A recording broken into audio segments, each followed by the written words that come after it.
first I thought I made a mistake moving on with my life. Listen to your first instincts or you'll be doomed to a purgatory of repetition. Finally, with no explanation, I get up and say I gotta leave. Everyone looks around at me as if I left too early. I couldn't get out of fast enough. Same vibe as the last job I walked out on.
How's it going?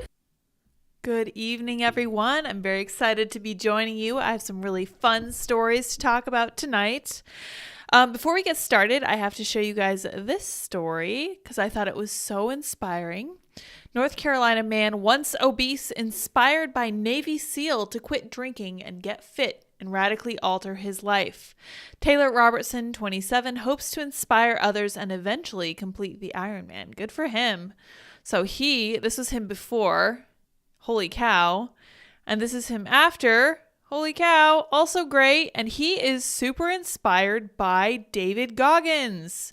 David Goggins also used to be about 300 pounds and now weighs in at something crazy like 170. He runs like 60 miles a day and is like eating rocks for breakfast. Like, David Goggins is very inspiring, but at the same time, he's also super intimidating for me anyway. If you guys aren't familiar with him, you should definitely check him out. If you guys aren't familiar with Akira the Dawn, go check out his YouTube channel too. He talks about, or he makes video using the spoken word, and he's done a lot with David Goggins stuff because his speeches are very profane, but also very inspiring. I personally really love this story because I am once again losing weight. I've done it before. I know how to do it. It's all down to counting calories, way above any kind of working out. It's above finding food that keeps you full for longer without spiking your blood sugar, which is basically anything that's not sugar. So I jumped on the scale this morning and I was really excited to see I'd lost about 10 pounds over the course of the last month. So it's a small thing. I'm very excited to be moving forward with this. Part of the issue for me is that I was on medicine that made me gain like 80 pounds over the course of, I want to say, less than a year, over the course of like 10 months. It was so fast and so crazy. It gave me really frustrating stretch marks, but I've been out of it for about a month because my insurance is giving me the runaround. So I jumped on the scale and I was just delighted to see it having come down. So if I can do it, you can do it. Now, as I start my medicine back up, it's going to possibly be more challenging. So I will definitely keep you guys in the loop. If that makes it harder, just know that you can do it. Today, we're going to talk about Meta bringing back Donald Trump. Kind of exciting news. We're going to talk about whether Marjorie Taylor Greene is going to try to run as his vice president in 2024. We're going to talk about Dave Chappelle's analysis of trans activists. We are going to look at California and specifically a congressperson, a lawmaker, I'm not sure if he's a congressperson, named Scott Wiener, who is not only appropriately named, he looks the part and he is passing laws that raise some serious eyebrows. We're going to be talking about human trafficking and stuff. It's going to get a little bit dark, but we're going to temper that with some other stuff. We're going to talk about the Joe Biden classified documents scandal. We're going to look at the COVID lab leak theory. So we'll see if YouTube decides to demonetize me for this. We're also going to touch on a couple things if we have time. And these are two different drugs that were considered miracle drugs. The first is antidepressants. New research has found that antidepressants might cause emotional blunting. We're going to learn what that is and look at that. And a miracle obesity drug that was originally used to treat diabetes is now being warned about after a bunch of celebrities have hopped on the bandwagon after learning that it causes weight loss. So we will look at that too and see if it really is too good to be true. But let's jump into this. We are going to talk about Donald Trump. It is the season of Trump once again. Meta to reinstate Trump's Facebook and Instagram accounts. In the event that Mr. Trump posts further violating content, the content will be removed and he will be suspended for between 1 month and 2 years, depending on the severity of the violation. Social media giant Meta announced Wednesday that it would reinstate former President Donald Trump's accounts on both Facebook and Instagram. The former president was suspended from both platforms in the aftermath of the January 6, 2022 Capitol riot. Other social media platforms such as Twitter acted likewise, prompting Trump to create Truth Social, a digital platform similar to Twitter that practiced looser content moderation than its competitors. Meta President of Global Affairs Nick Clegg declared that the reinstatements would come in the coming weeks, according to NBC News.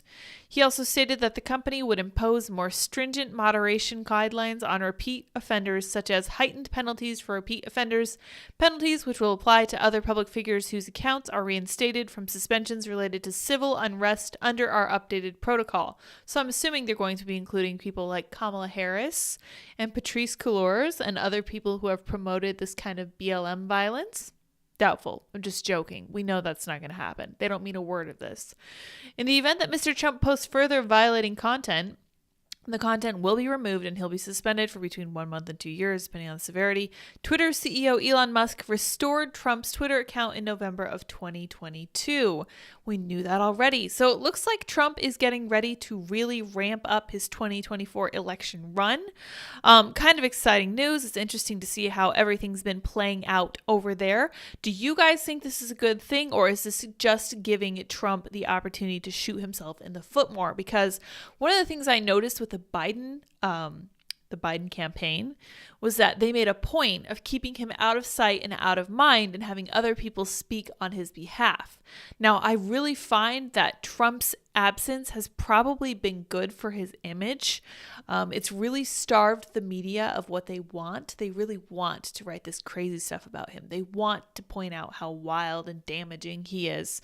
And they want to be hyperbolic, and he just gives them the fuel that they need. And I think that this might actually not work in his favor. I am, of course, fully in favor of his freedom to return to these platforms, obviously. But I think that he might want to think cautiously about whether or not he really engages with these platforms that have so stabbed him in the back. Now, we know that he was constantly stabbed in the back by the media on an ongoing basis over the course of his presidency, but still he found himself in the spotlight constantly trying to, almost like it appeared to me he was trying to like win their affection and convince him that he's not really that bad. And I don't know if he's learned anything since then. I'm not convinced, given that he was campaigning with Lindsey Graham and basically is fully on the side of Ronna McDaniel going into the GOP review of that. And I think that he doesn't fully recognize that these people aren't his friends and never will be, no matter what he does. And this is something that I wish the right would realize sooner rather than later, because we seem to have this idea that we can kind of play nice with the left and they will give us the benefit of the doubt and operate in good faith. Well, they've proven consistently this is not something they're willing to do with us. They will stab us in the back every chance they get. And that's something we really need to remember, especially going into 2024 if we wish to win the office of the presidency back. We will see what happens. But with Trump as president, who might be VP? Marjorie Taylor Greene wants to be Trump's 2024 running mate. Steve Bannon claims ambitious Republican firebrand is lining up to be on the ex-president's shortlist, and that would explain why she was on Kevin McCarthy's side in the latest kerfuffle over the Speaker of the House. She has served as Donald Trump's intermediary on the House floor during Kevin McCarthy's speakership battle, and now Representative Marjorie Taylor Greene thinks she could be his presidential running mate. The second-term lawmaker from Georgia is seeking to run alongside Trump as he seeks to reclaim the White House 4 years after refusing to concede, skipping the inauguration claiming fraud, and telling supporters to fight like hell the day of his Capitol riot, NBC reported. Greene has carried the MAGA banner inside Congress and kept lines open to the GOP base with appearances on former chief White House strategist Steve Bannon's podcast. This is no shrinking violet. She's ambitious. She's not shy about that, nor should she be, Bannon said. She sees herself on the shortlist for Trump's VP. Paraphrasing Cokie Roberts, I don't know who that is, when MTG looks in the mirror, she sees a potential president smiling back, he said as a longtime late NPR and ABC commentator. Okay. The news comes as Democrats have already begun mocking Trump as McCarthy's master at Mar-a-Lago. Typical. A second source who has advised Greene told the network Greene's whole vision is to be vice president. Being on the presidential ticket and a heartbeat away from the presidency would be a rapid rise for Greene, who just months ago found herself kicked off congressional committees and serving in the minority. Let me switch the chat back to live chat so I can see everybody's comments. Now she serves on the House Oversight and Accountability and Homeland Security panels after sitting down with now Speaker Kevin McCarthy and helping line up support for him among GOP rebels who protested. So I will say right offhand, I didn't really have a dog in the fight in the McCarthy Speaker ongoing debates and votes and revotes. I do think that a Speaker of the House needs to be able to wrangle his party successfully, and it didn't seem to me at the time that he was being able to do that.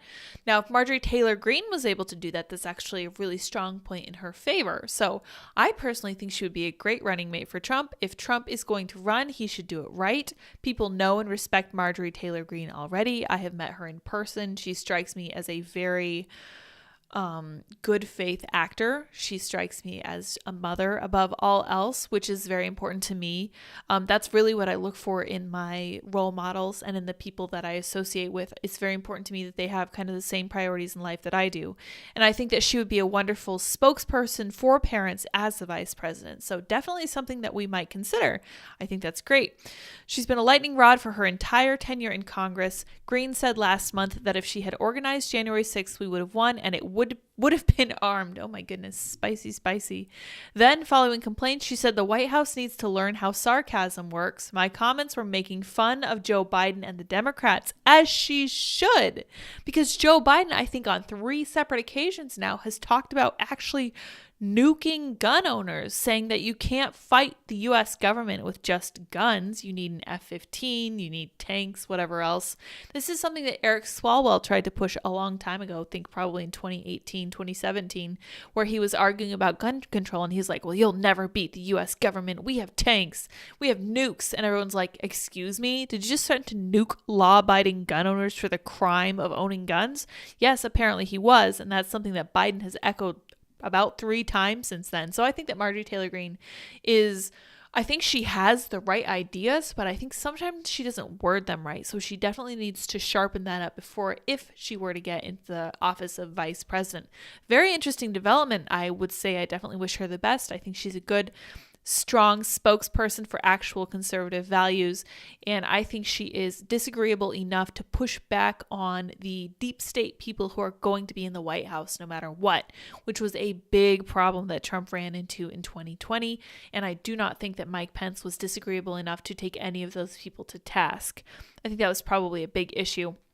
I know the vice president doesn't do a whole lot, but the fact that they are present there in the White House means that they should have some form of influence on the president, and hopefully MTG could push him to be a little more resistant to all of these terrible, bad faith, deep state, permanent state actors.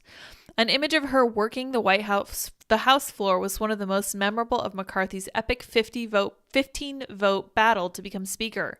She was trying to hand her phone to Rep-elect Matt Rosendale with Trump on the line. Rosendale, who was a McCarthy holdout, snapped at her for putting him in an uncomfortable position. Interesting. So she was really trying to keep Trump's influence first and foremost in people's minds, which would probably be another point in her favor if she were to attempt to get on the shortlist for vice president. She was also a photograph seated next to Republican serial fabulist Rep. George Santos. Okay, that's not a big deal. In June, she apologized for comparing capital mask mandates to the Holocaust. Yes, that was hyperbolic to an extreme. The following month, she cemented ties with Trump during a visit to his Bedminster golf course for a Saudi-funded LIV, I don't remember what number that is in Greek Roman numbers, golf tournament. Trump, who late last year announced to run for president and who leads Joe Biden in a recent poll, has been dogged by his own controversies, such as dining with white supremacist Nick Fuentes. So he denied knowing that Fuentes would be there at all. Fuentes came in on the coattails of Kanye West and also with Milo Yiannopoulos in tow, a very short-lived, very sour episode in the Kanye saga. Bannon described her move toward McCarthy as a power move. She was prepared to take the intense heat/hatred short-term for the long-term goal of being a player. Although they were on opposite sides in the McCarthy battle, Florida Rep. Matt Gaetz tweeted out praise for Greene after the story broke. Greene would be an outstanding VP, he wrote. She should absolutely be considered. Greene had a bitter clash with Gaetz ally Rep. Lauren Boebert during their speakership battle. Yeah, I'm curious about that because Lauren and Marjorie used to be super good friends. Hopefully they still are after this. I hate to see politics driving anyone apart, including these ladies who work in politics. But let's jump from the battle in the White House to the battle for the culture. We're going to look at what Dave Chappelle has to say about trans people. Before we get into that, we're going to read you guys comments because this is a very interesting story here. Oh, let's see here. Lids, yay. North Carolina in the news a lot lately. Glad to see something good this time. Yes, North Carolina. I was very happy to see that young man. It doesn't really matter where you live, but it's nice to be in North Carolina where the weather is relatively nicer and you can get outside to move around a bunch. Yes, Andy says, pray for Lid's medication to finally come in. Yeah, I got a notification today that I think I forgot to share with Andy because he was working and so was I, that said they were getting ready to ship it and it should be here by Friday. So I'm very excited about that. Can't wait to poke myself again. It's always fun. Trans activists seek to get you to play a part in their fantasies. They get off on people playing a part in their fantasy life, nothing more, nothing less. Well, we are going to see what Dave Chappelle has to say about that. Keenan says, Bree, if you decide to move later, I would recommend Beaufort. Interesting. Is that in North Carolina? I'll keep that in mind. There you go. Yes, North Carolina seems super cool. In fact, both the Carolinas seem like wonderful places to buy houses. I keep an eye on real estate all over the country, and homes in the Carolinas seem like they're a great value for money. Really, really nice places down there. If you haven't already, start building and supporting the parallel economy right now, publicsq.com. And that's from Andy. Very important. If you guys aren't familiar with Public Square, go check them out now. As I look at the pharmacies and the options that I have for getting my medicine, I'm finding that every single last one of these pharmacies, which I have no choice but to use, are all supporting the administration of these abortion medicines. And I hate it so much, but I don't think there's anything I can do about that, especially because my medicine has to come through a specialty pharmacy. So I get even less choice in the matter. It's not like I can just take it to a local pharmacy and expect the best. No, this has to come from out of state. It's flown, it's overnight, it's refrigerated. It's so irritating. Stevie says, hi, hope everyone's having a nice day. We are indeed. We're having a wonderful day. It was kind of gray here, a little bit snowy, but not too bad. Keenan says, I like Congress who aren't pitiful. Yeah, agreed. JB says, you need a hat with horns and face paint to overthrow the U.S. government. So I'm told. I was so intrigued when Joe Biden said that because I was like, so what you're saying is that what happened on January 6th was nowhere near overthrowing the U.S. government? Right. We knew that. And it's really funny that Marjorie Taylor Greene highlighted that. And I'm really actually kind of glad she did. JB says VP doesn't do much besides hide classified documents where they don't belong. Well, that was Joe Biden's. Certainly one of his tasks, and apparently Mike Pence's as well. I'm not even sure that Joe Biden did that while he was in the office of VP. He may have just had them after the fact. Dorian Marius Gray says, I like MTG, but I am very suspicious of her motives. Well, as someone who met her in person, we were very, very wary of bringing her on. We thought she might say something that was way too spicy, too inflammatory, and would get us banned, shut down, suspended from YouTube, whatever. She was great. She understood. She was very warm. She came across as very caring. She honestly just seems like someone who ran because she felt like she saw something needed to change. And it's possible that now she's in the position where now she's playing a little more political, but it's all good. I think she's a good person.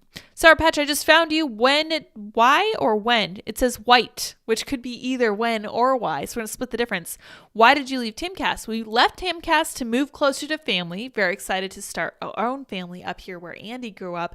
And we left in October. On October, I think 9th was our last day. And when we left, there was so much dumb, weird gossip about us leaving. They're like, she was fired. Now she's salty. I left. Of my own accord, we both did, Andy and I at the same time. We gave 90 days notice. You know, employees are expected to give two weeks. We gave 90 days because we're nice that way. We helped fill our own roles before we left. We found 3 people to fill my role. We found Andy's super qualified replacement to fill his role. All of that we did for Timcast. And then when I left, I came back that Friday after we had departed. And I was on the show and it was super fun. I really enjoyed my time. And I have a standing invitation to go back on anytime we're in the neighborhood and go and be a guest on the show. So nothing but good feelings there. We had a great experience. I met my freaking spouse there. So happy with Andy and delighted for life now. So yes, hopefully that answers all your questions. Somebody says, oh, Kanye Ron says, I don't think the LIV tour is a number. I have no idea because you're talking to me about golf. And the only thing I know about golf is that you clap really quietly like this most of the time. LIV equals 54. Thank you. Thank you, Keenan. L-Man says a small band of Afghanistan hillbillies ran the U.S. out of a 20-year war. That's correct. Is Ye not running at all then? He's all but disappeared except for that apparent marriage. I have literally no clue. Yeah, I don't know either. Hopefully he's sorting out his own mental position, because I think that he was trying to say the most inflammatory things at any given time. Like, remember when he got into it with Taylor Swift? Remember when he said George Bush doesn't care about black people? Remember when he said slavery was a choice? He is saying the most inflammatory things possible, and he really just peaked on the Alex Jones show. Like, when Alex Jones is trying to calm you down, you know that you might have gone a bridge too far.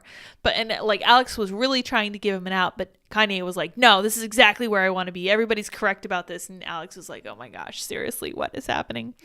Keenan says, fun fact, Beaufort is where the county courthouse is located in both North and South Carolina. Cool beans. Stevie says, I judge streamers based on the bookshelves, and Lid's bookshelf game is strong. So these are actually Andy's books. I have What to Expect When You're Trying to Get Pregnant. I have Life as a New Parent. I have child raising books, not childbearing books. That sounds terrifying. And I have some fiction, but Andy has all the networking stuff. He has the computer stuff. He has piles and piles of books. I'm going to have to figure out how to manage these. I think we need some really big built-in shelves right here behind us. I think that would really be a good use of this wall space, but we'll make that happen. Andy says the real truth is that Dip and Bucko had a falling out. That's not true. I love both of them differently. Bucko was a little bit of a prima donna, but we loved him. And Dip would have loved to have gotten along with him. I bet you a nickel. Andy says he didn't feel safe around him anymore. Bree says a literal cat fight. Yes, Andy was the chief technology officer, and we found his replacement too. And we found people to fill in for me as well. Good stuff. Andy says he built the studio and networks and fixed computers and all the security systems. Yeah, for a tech company, Andy was the tech guy, which is probably the most important role there. So he handed it off to a very trustworthy replacement, and everything seems to be going great, and I'm nothing but thrilled for them. So let's talk about Dave Chappelle talking about trans activists, and we'll see if you guys agree. This is from the Daily Wire. Dave Chappelle on meeting trans activists. They wanted to incite violence against themselves for publicity. That is a very spicy thing to say, Dave. Holy cow. Let's see how he backs up this assertion. Legendary comedian Dave Chappelle recently slammed transgender activists during an episode of his new podcast over a protest they staged at one of his events last year. Chappelle made the remarks on his The Midnight Miracle podcast with co-hosts Talib Kweli and Yasin Bey. I don't know that guy. I guess apparently they had made a pledge to the public at large that they would make their club a safe space for all people, and that they would ban anything they deemed transphobic, Chappelle said. This is a wild stance for an artistic venue to take, especially one that's historically a punk rock venue. No kidding, punk is dead. Chappelle then described what happened at the Varsity Theater in Minneapolis, the venue he switched to after the previous one canceled his show. These were grown people of various genders and gender identities, Chappelle said. They threw eggs. They threw eggs at fans who were lined up to see the show. One lady was so mad with the protesters, she picked up a police barricade, he continued. You ever seen one? They look like a bike rack. This bee picked that barricade up by herself and threw it at the crowd. I gotta tell you, it was an amazing feat of strength for a woman. Chappelle said that people inside the theater were extremely happy to see him because suddenly going to see a comedy show was this huge act of defiance. I don't think anyone had any malicious intent. In fact, one of the things that these people, the trans and their surrogates, always say is that my jokes are somehow going to be the root cause of some impending violence that they feel is inevitable for my jokes.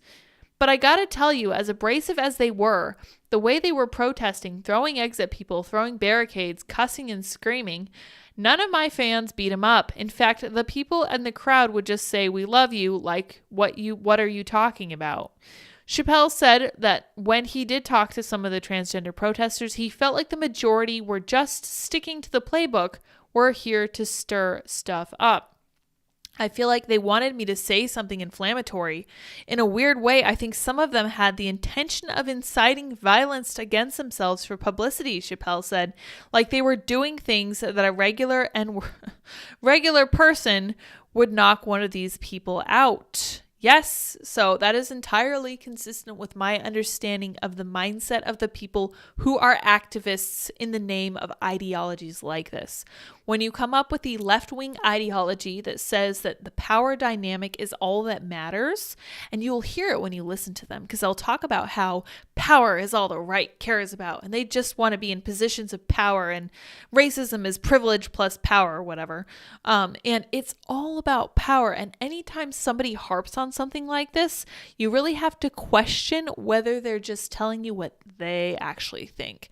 Because projection is a very real thing. Like, it's not something to be taken lightly. And I understand where projection comes from. We all can only look at the world through our own eyes, which means that everything we see is through the filter of how we would respond if we were in the position of the person we're talking to or about. So one of the things that I always keep in mind with this is that they are projecting. First of all, they are telling you what they would do in this situation, not necessarily what you are doing, which really helps when people come at you with all kinds of insults. I also always used to tell people, if you are just getting onto the internet for the first time, you need to be on very good terms with your understanding of yourself, because people are going to call you all sorts of horrible things. And if there's any question in your mind as to whether you are one of those things, you're going to be destroyed by what they tell you. You're going to be completely shaken up by the things these people say. That's not something that I wish for anyone. And because I believe most of the people coming from the right are acting in good faith and know themselves better than those coming from the left, I think it's safe to say that it's a good rule of thumb to go onto the internet knowing firmly who you are and being ready to defy people who accuse you of being things that you're not. Now, we're going to talk a little bit about name calling with this next article, where we really get into some of the depravity that's going on in California and the power of using a name to deflect something. The power of accusing someone of being homophobic or transphobic is really something quite special even now. And it's really intriguing to me because I'm not sure exactly why this works so well on the right, except that I think that it digs right into what Jordan Peterson has to say about logos and the concept of words shaping the world. This is something that the left seems to understand very, very well, even if they don't seem to fully understand the actual implications. The left seems to understand that if you change the words people use, you actually can change what they think of the situation. And this is so interesting because it's actually kind of rooted in Stoic thinking, because it's a very common trope in Stoicism. Epictetus talked about it, Marcus Aurelius talked about it, Cicero talked about it. All of these guys talk about the concept of shifting your perception to change how you engage with the world. They say you are surrounded by a whole host of factors that you have no control over, and you can either lose sleep over those things or you can hone in on the things that you do control and make that effort. And that's part of the reason that I opened this whole episode with that story about that young man in North Carolina who chose to stop drinking. He said he immediately lost 30 pounds and he was spurred by this weight loss to go on, hit the gym really hard, listen to David Goggins, eat rocks for breakfast, swear a lot, and run like 700 miles a day. And it was really great for him. It's perfect for a young man to look at it that way, but it's so necessary. And part of the reason that I'm getting my own health under control is because you only control what you personally are responsible for. And that's actually really vindicating to realize. But it ties back into this concept that we shape our own perception of the world. And if someone comes along and calls a male a female, and you are forced, whether or not that person is there, to use those pronouns, it is going to alter your view of the world. So that's a co-opting of Stoicism, because it's taking a tiny corner of what you personally control and it's co-opting it. It's hijacking it. It's saying you are now going to do what I tell you to do, even when I'm not there, and it's going to shift your perspective in my favor, which is the sleaziest thing that I can possibly imagine. And we're really going to get into it, as I said, in this next article. It's going to be a lot of fun, but I think I'm really glad that Dave Chappelle is bringing this to the public parlance. I think it's super important for people to realize that, yes, this is what activists want. And I do think it's important to separate activists from regular, actual trans people like Blair White. I think that there are people who are trans who want nothing more than just to pass as a gender that they are not, and to be able to get on with their normal lives and leave everyone else alone. And I have nothing but respect for anybody who wants to do that. I think that's fully fair. As long as you're not involving underage children, perfectly fine. If you're not endangering anyone else, I think that's great. The problem is activists, and activists are rarely truly good faith. I'm classifying everyone in one group here, so bear with me, but activists are rarely acting in good faith and are rarely, honestly, transgendered people. Because in my experience, from what I've observed, the people who are trans activists have become so because they looked at the world and they saw that there was a market for this particular victim class. And they dove into it with everything they had. And you can kind of see this with Dylan Mulvaney, who is the young gentleman who went to the White House and talked to Joe Biden about being in his days of girlhood, and who constantly talks about stuff like period products and purses and stuff of that nature. And he is living out the most embarrassing, humiliating, offensive stereotype of femininity. He talks about how his first day of girlhood, he cried like 3 times and overreacted, and he said he was fine when he definitely wasn't. This man is a trained actor, and he was offended before he got into this shtick, before he became a woman. He was offended that he couldn't play female parts. So with the advent of COVID, he saw his opportunity and he jumped on the chance to become the person that he was told that he could not act. I find Dylan Mulvaney to be a fascinating case subject because he has done such interesting things in such a little amount of time. And he's really gone all in. He's truly a method actor. So I'm very curious. I'm going to try to keep up on him for sure. He's been doing these collaborative projects with another person, I think named Jeffrey Marsh, who considers themselves to be non-binary. So this person has a beard, but they also have bright red lipstick, very inexpertly applied, and incredibly sparkly eyeshadow. And Jeffrey is just telling people that even if parents don't accept you, poor little trans confused child, Jeffrey accepts you and he will bring you into his fold. So genuinely disturbing stuff, really makes him look like a creep. And I think Dave Chappelle is really onto something. I hope the public will listen to him moving forward, because what he has to say, I've always thought that comedians were very much the canary in the coal mine for a lot of this stuff. And Dave Chappelle has certainly been a lightning rod. Hopefully people will pay attention. But let's take a look at what you guys are thinking, and then we'll hop into this dark, depressing hole that is California politics. It's really bad. It's not going to be great.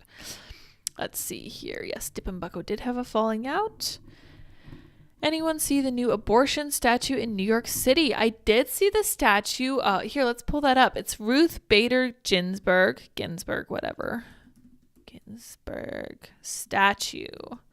And it is horrifying. It literally looks like the alien from The Fifth Element. Apparently there's another more dignified statue, but this one that they're referring to is pretty horrifying. Oh, I don't know.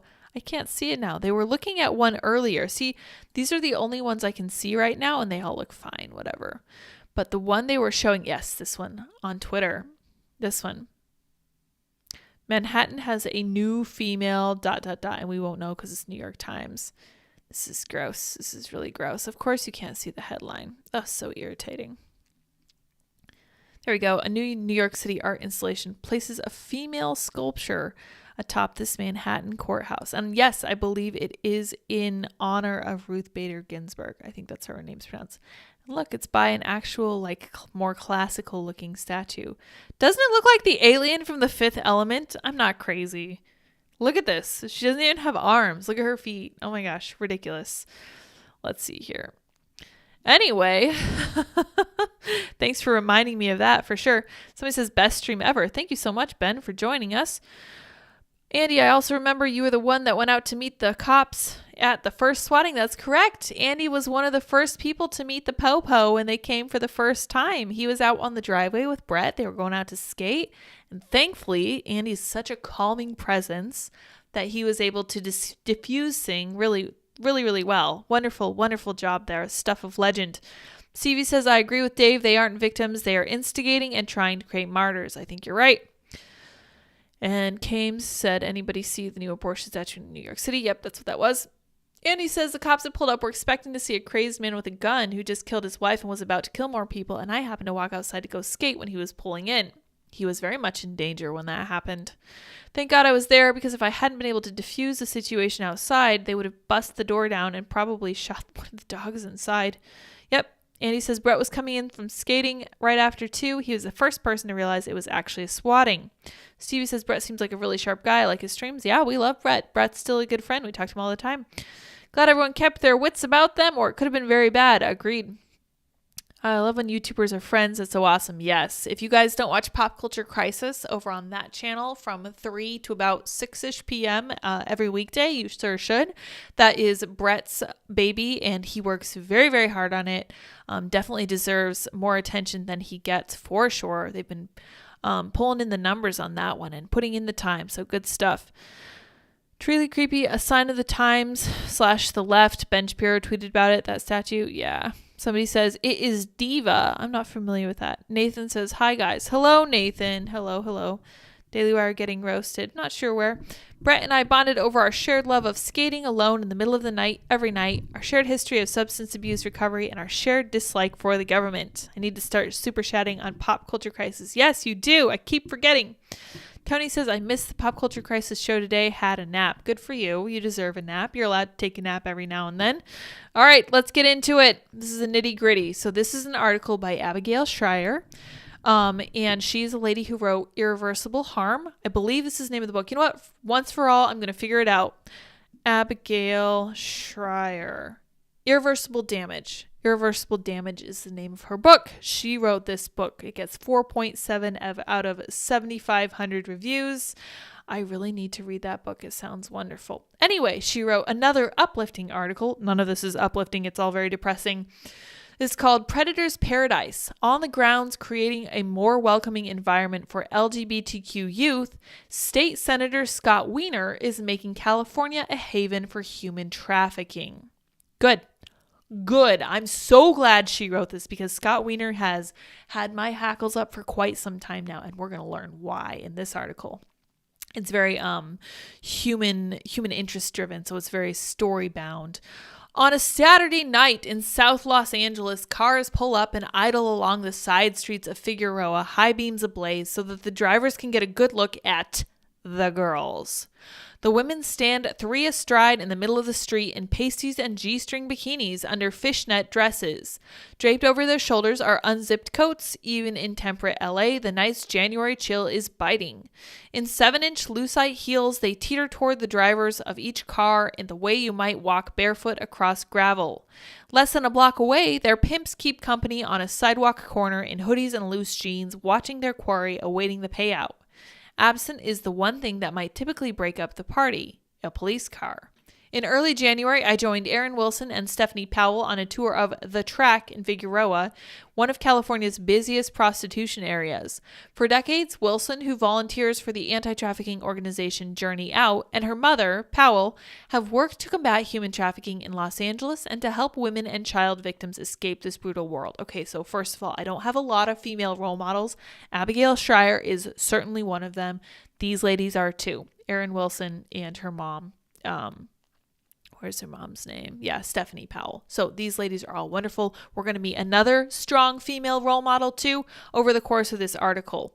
In our post-feminist era, prostitution is so often idealized, sex work is work, that it's easy to overlook the gruesome reality of what it means to have a pimp, an arrangement closer to slavery than any legitimate job.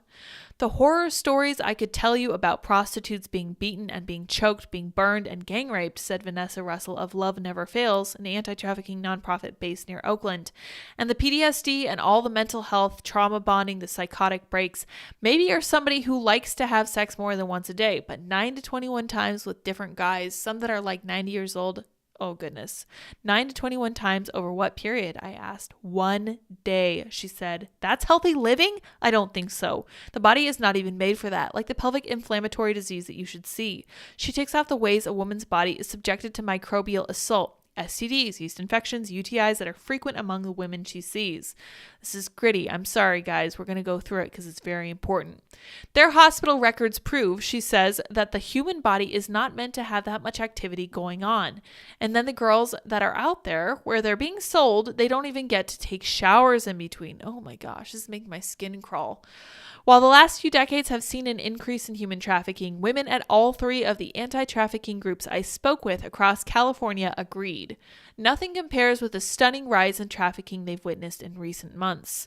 Powell, formerly a sergeant in the Los Angeles Police Department's Vice Division, knows the city's streets intimately.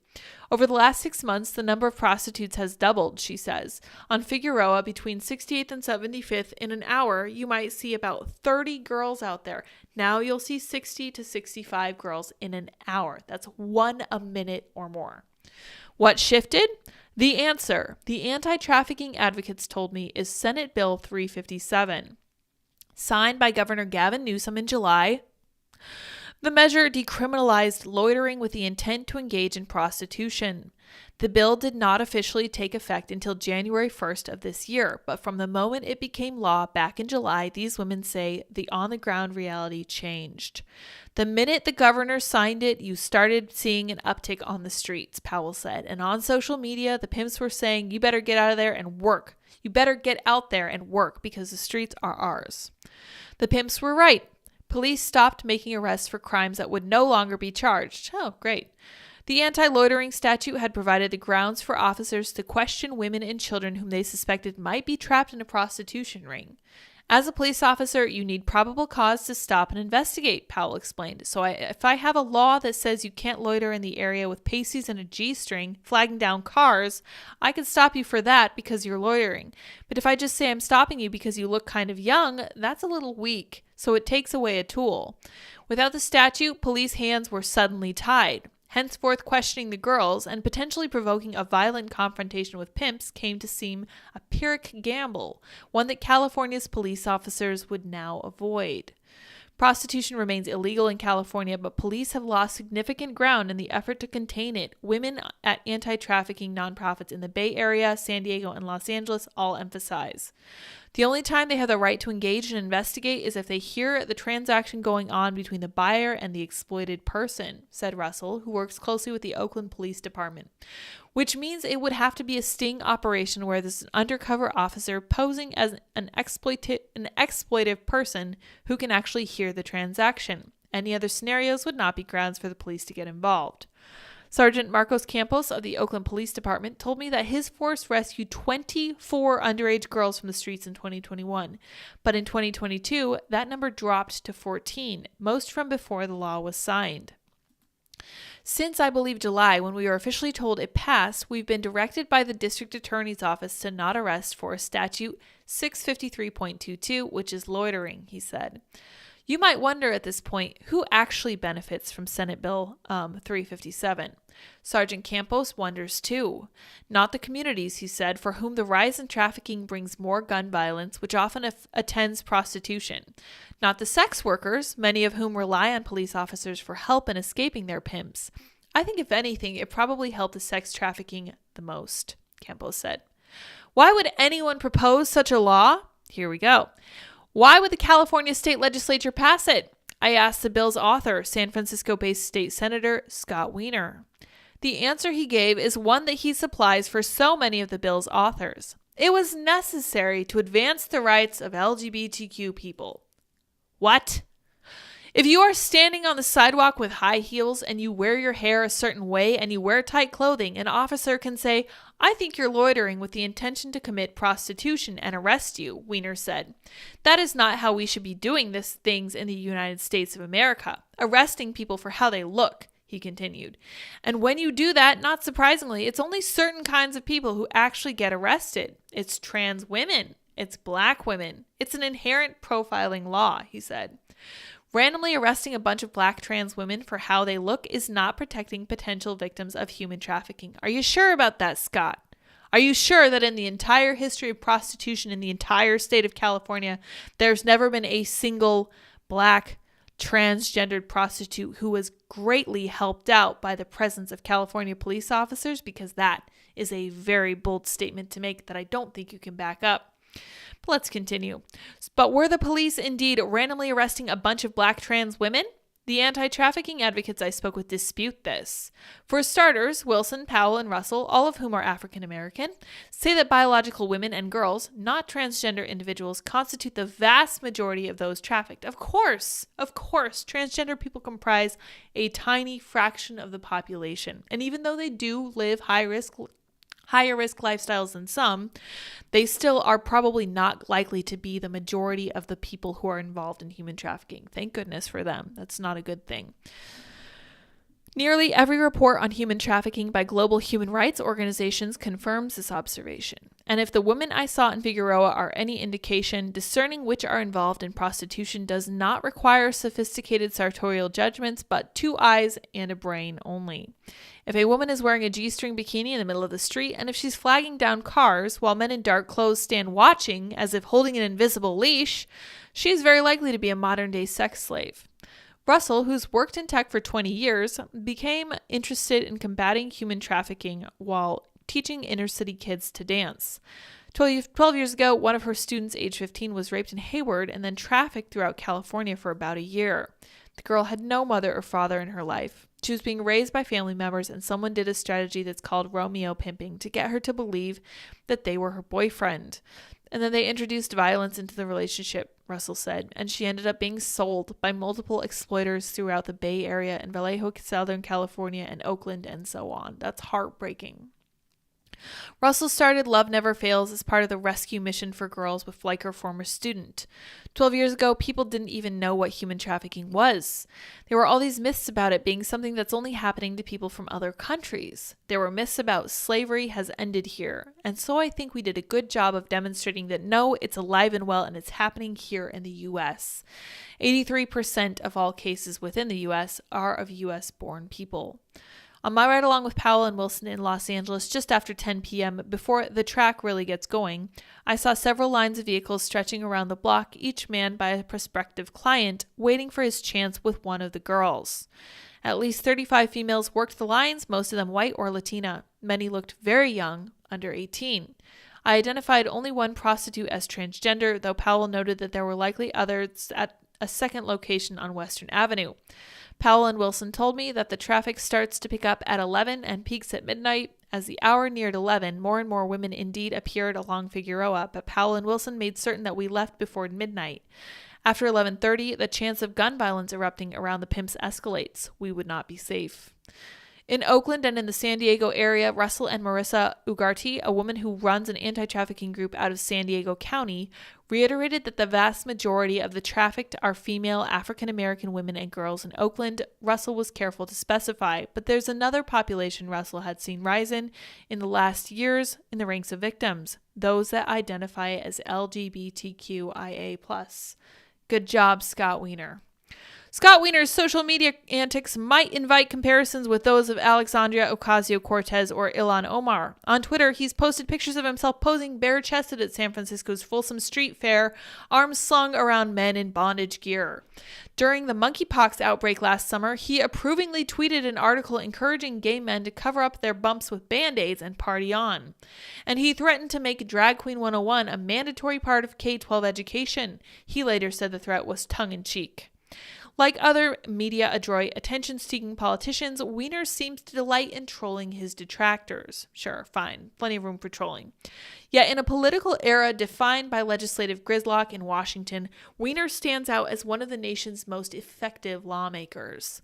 In the 6 years since the Harvard Law grad, of course he's a Harvard Law grad, of course he is, of freaking course he is, took office, he's managed to author and get passed a series of radical gender and sex-related bills. The measures have allowed biological male felons to self-ID their way into women's prisons, assigned criminal penalties to healthcare workers who fail to provide gender-affirming care, made California a sanctuary state for LGBTQ youth, expanded access to gender-affirming care for LGBTQ-identified youth with and without parental approval, proposed jail time for healthcare workers who willfully and repeatedly misgender a patient, i.e. refer to them in a way at odds with their gender identity, decriminalized the intentional exposure of a sexual partner to HIV, and reduced criminal penalties for sex offenders, particularly sex offenders who take advantage of young boys, very tellingly. So most people will probably know him for his antics with the HIV bill. He decriminalized it. It is no longer a crime in California to intentionally or unintentionally infect someone with HIV. I think it is knowingly. I think that's the understanding. Yeah, decriminalize the intentionally exposure of a sexual partner to HIV.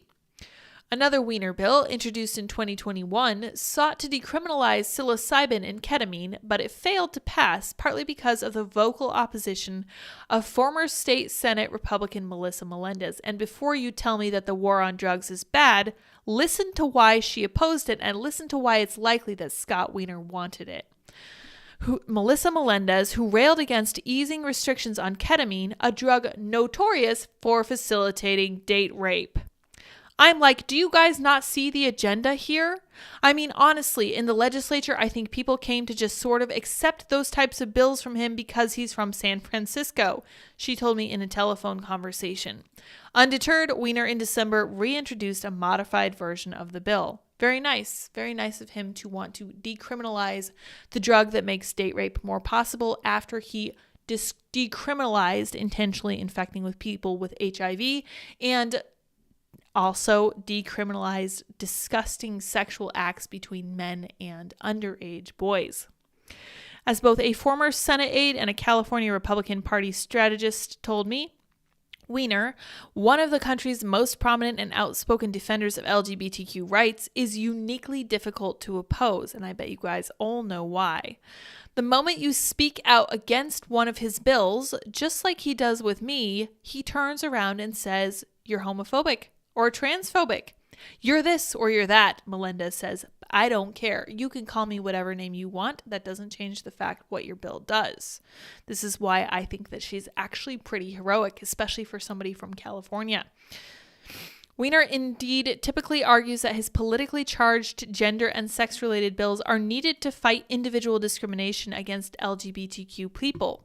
When Greg Abbott announced the state of Texas was going to investigate and prosecute parents who had allowed their trans kids to get gender-affirming care, we knew we needed to do something, he said.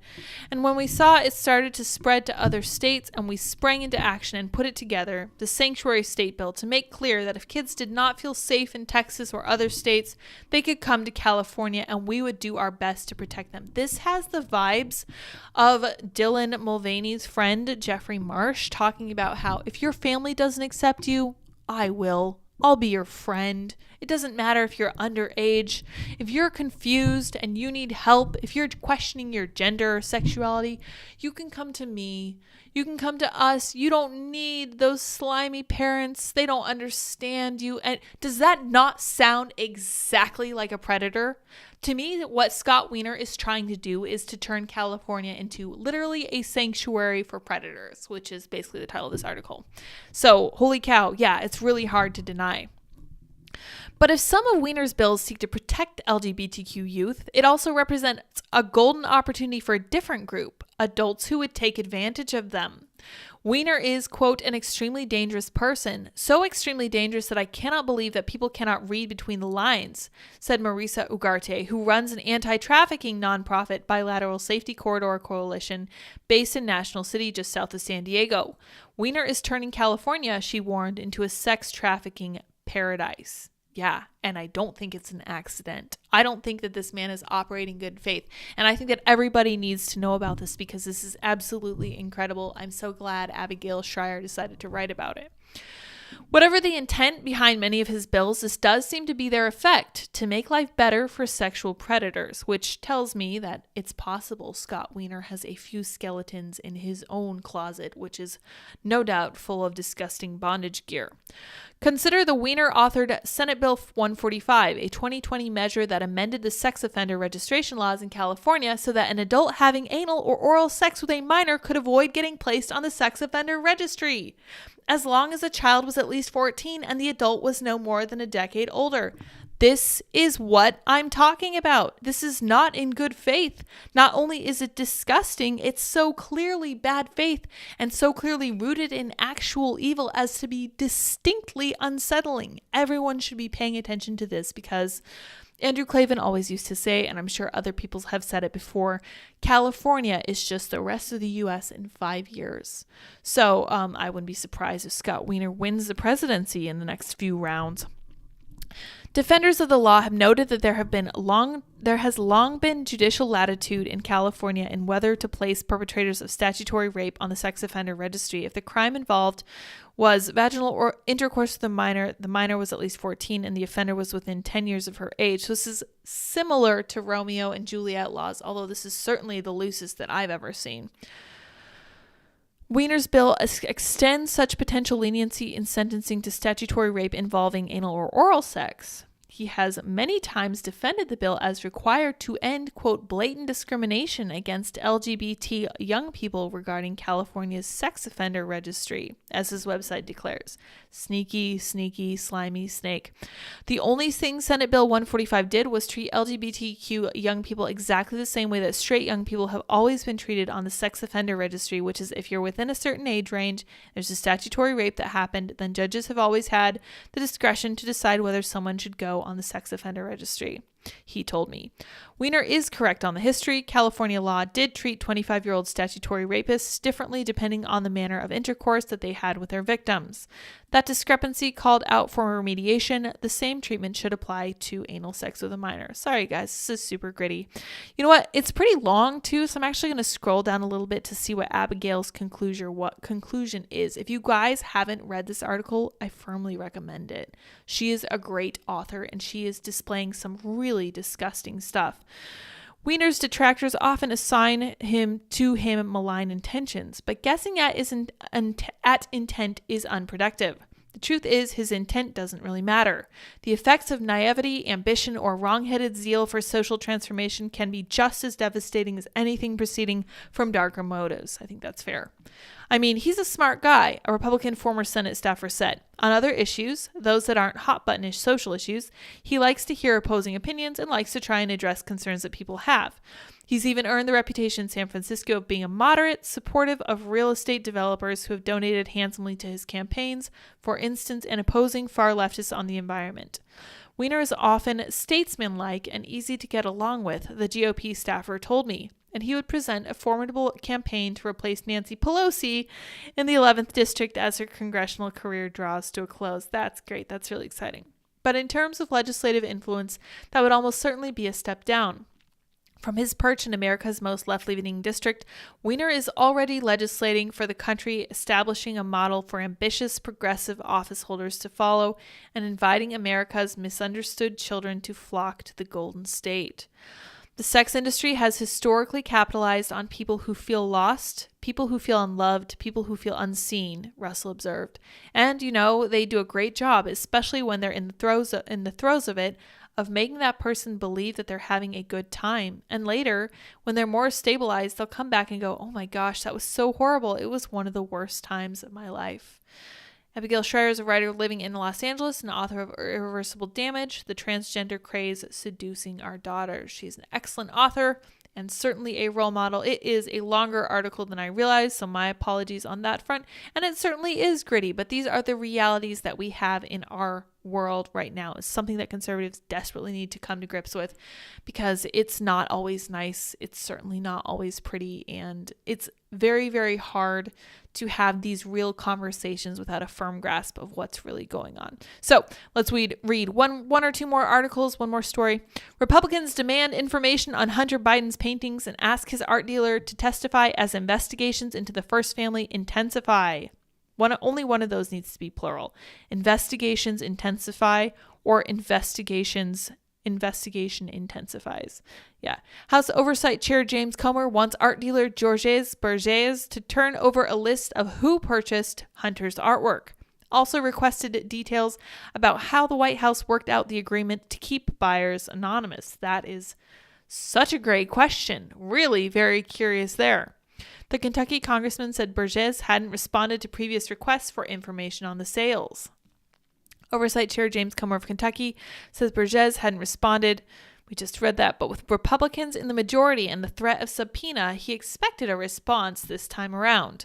Despite being a novice artist, Hunter Biden received exorbitant amounts of money selling his artwork. The buyers' identities remain unknown, and you appear to be the sole record keeper of these lucrative transactions, Comer wrote to Bergès. The chairman said that since Republicans' last request, Hunter Biden has held another exhibit at his Soho art gallery. In December, the president's legally embattled son attended the display in Manhattan for his haiku series, which featured paintings, colorfuls, flowers, and tree-like designs. Bergès added that the new paintings all have haikus on the back, hence the name of the gallery.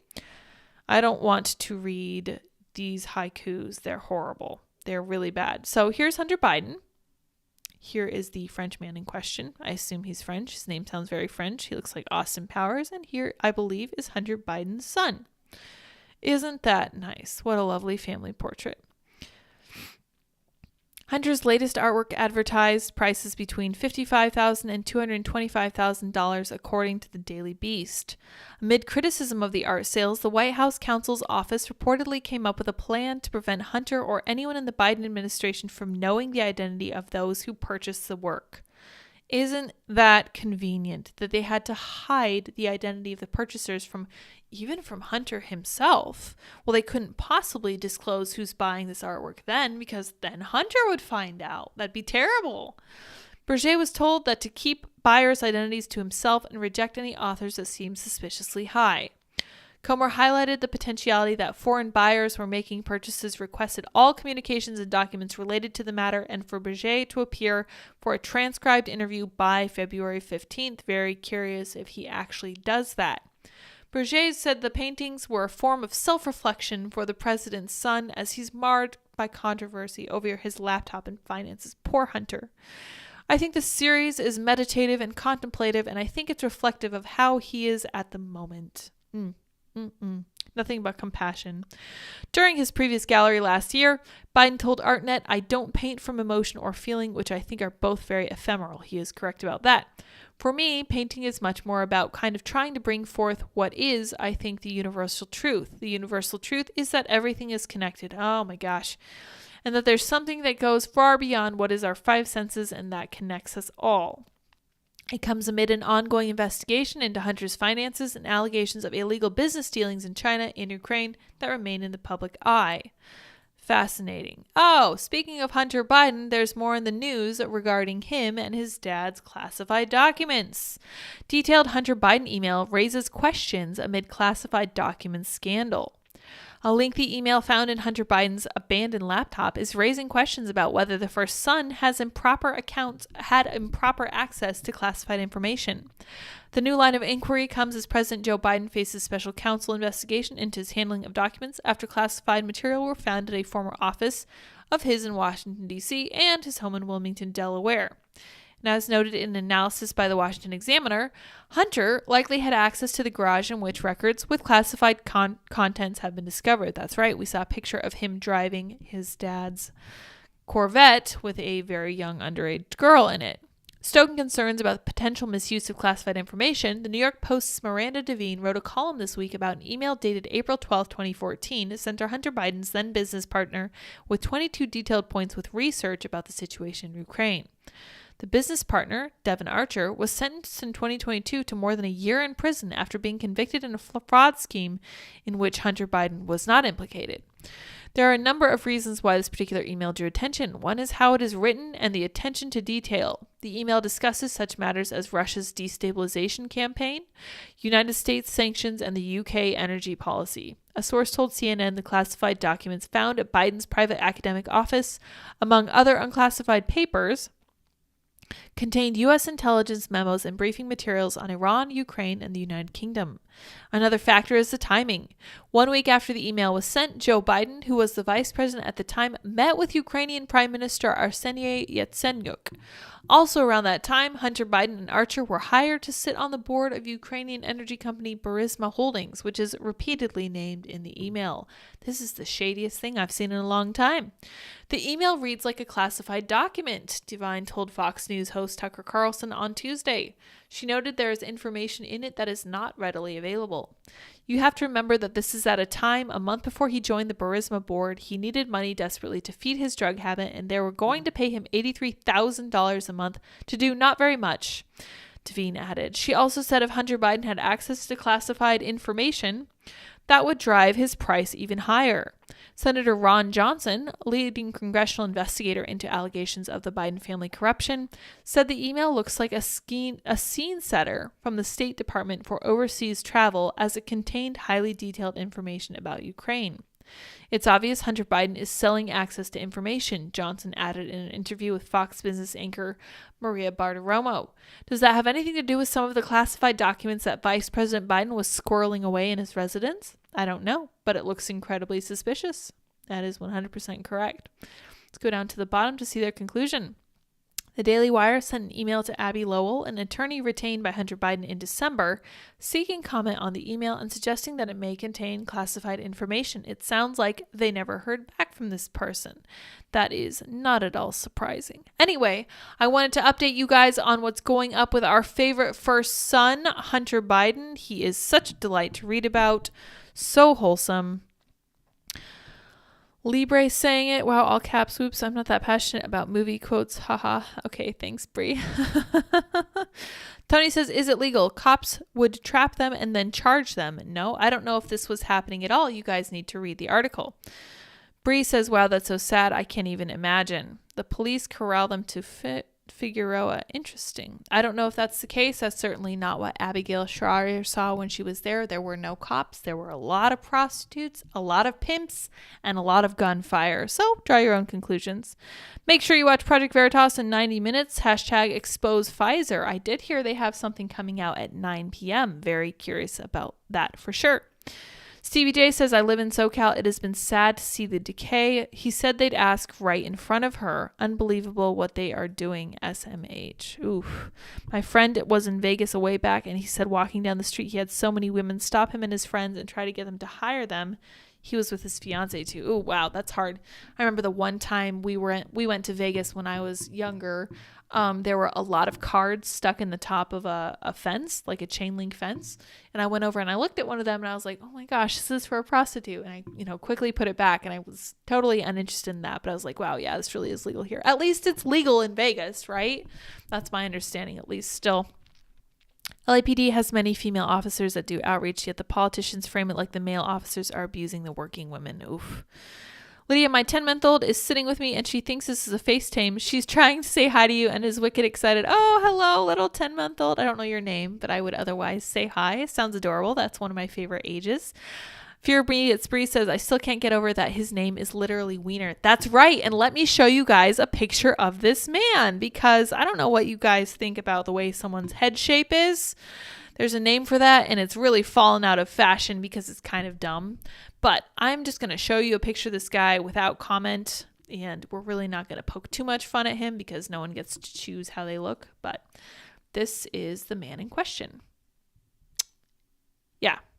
So, draw your own conclusions. He's a real gem, really wonderful wonderful person passing all these bills that actively seem to promote ideas about, victimizing innocent children and taking them away from their parents, which is actually exactly what is happening. Oh, somebody says not legal in Vegas. Somebody says legal in Nevada. Interesting. I'll have to check it out. I'm not sure.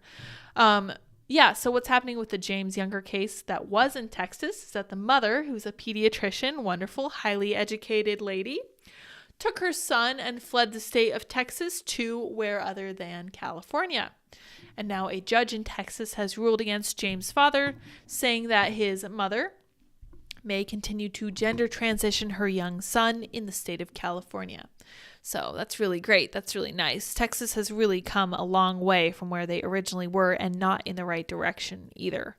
So anyway, I'm going to wrap it up here. We have a dinner with the in-laws this evening. I'm very excited for that. I love my in-laws for sure. And I will see all you guys tomorrow. Hopefully you all stay well for the next 24 hours. I'm sure you will. So we are one day closer to adopting our little puppy. So excited about that. I cannot wait. And I will tell you all how that goes when it happens. Until next time, that is tomorrow night, same time, same place. Bye, guys.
How's it going?